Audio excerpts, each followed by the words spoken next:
The fraudsters call their adult targets on phone to inform them their child has been taken ill in school and rushed to the hospital.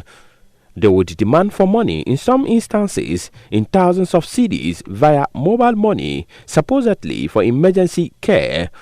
In hard economic times, there are people who are determined to make it the easy way by using illegal means to drain others of their meager resources. Parents of second-cycle schools have become targeted prey, using their beloved children as bait. Rahina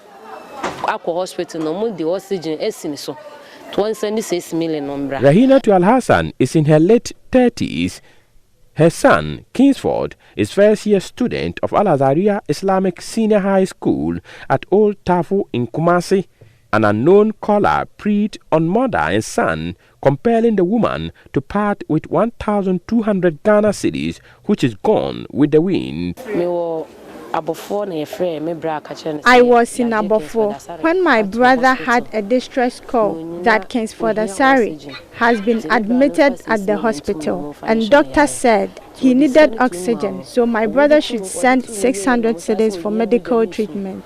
After sending the money, he called later that Kingsford needed blood, so my brother told them he was coming to the hospital. But the unknown caller said it will delay, so he should send additional 600 cedis for the blood transfusion. Later, I called my in-law for her to check whether Asari was in school. It was confirmed he was in school.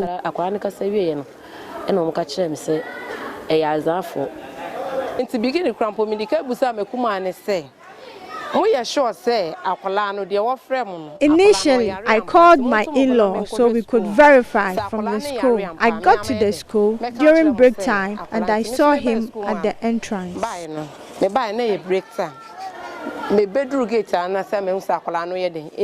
Efforts to trace the fraudster have failed. We went to MTN office, but the money had been withdrawn. We called the number, but nobody picked. It was switched off later in the day.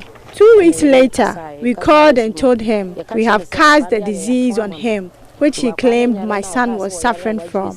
Then he asked whether I was spelling a curse on him.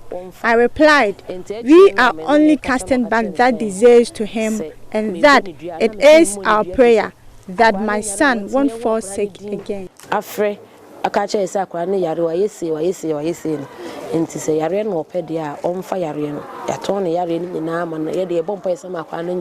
So that is the situation here. A number of parents have been defrauded. Some have had to come to the school to check on their children. Rashida Osman's parents were almost swindled of 1,000 Ghana cedis to cater for her medical bills after a never-happened accident. They call my mom that I have get an accident, so they should send them money. That is 10 million. That's they have sent me to hospital, so my mother should send that money so that they should go and pay for the bills. Yes. So my mom called me and asked me that is it true that I have get an accident? I said no. The teachers at Al-Azhariya Islamic Senior High School are amazed at how students continue to be targets. Osman Mohammed is senior house master.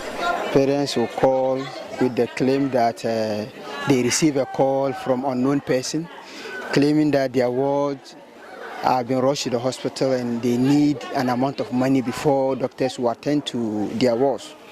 On one occasion, a parent called me that the ward name is Mustabshira, Form 1 student.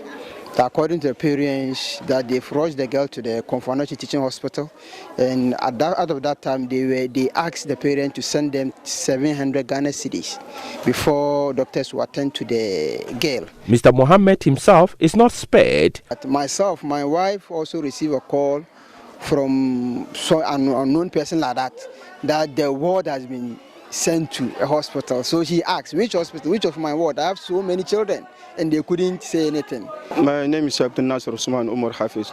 I was here, I saw some two guys going class by class. So I called them and asked them what is happening, what do they want? They said they were called at home, at workplace, that their brother is vomiting blood and he has been taken to hospital. So they should send 500 Ghana cedis. But they said they want to come and confirm before they will send the money. So I asked for the name of the brother and the class. So we went around. Upon searching the boy, we saw him coming out from the classroom. Director of the school, Sheikh Mohammed Kamil Mohammed, recounts he confronted one of the swindlers on phone. He said, Ebenezer at where? Why are you asking me too much questions like that? I said, please, you are the one who picked somebody from a certain place to the hospital. And I want to know the place so that I will follow and see the condition of the girl. Really, don't bother me. Then he cut the phone. It appears the scam is more prevalent in some regions of the country than others.